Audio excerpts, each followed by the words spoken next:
আল্লাহ তাআলা দুইজনকে সৃষ্টি করলেন।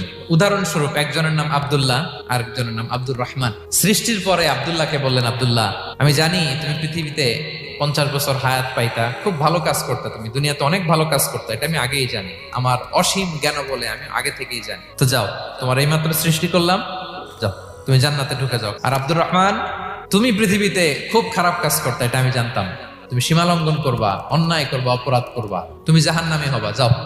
যেহেতু আমি জানি পরীক্ষার আর দরকার নেই, তোমারে জাহান্নাম দিয়ে দিলাম, যাও ঢুকে যাও। সে বলবে, আল্লাহ এই মাত্র আমারে বানাইলেন, সৃষ্টি করেই বলতেছেন তুমি জাহান্নামে যাও, আর বলতেছেন আমি জানি দুনিয়াতে পাঠালে তুমি খারাপ কাজ করবা, তুমি জাহান্নামী হবা, পাঠানোর আর কি দরকার, আগে থেকে জাহান্নামে যাও। আল্লাহ আপনি জানলে জানতে পারেন, আমি তো জানি না, ঠিক কিনা বলেন? সে বলবে, না আল্লাহ আপনি ভুল বলতেছেন, এই দুনিয়াতে পাঠাইলে আমি খুব ভালো কাজ করতাম, এজন্য আল্লাহ তাআলা পরীক্ষার আয়োজন করেছেন, যাতে করে তুমি জেনে যাও যে পৃথিবীতে তুমি কি করেছো।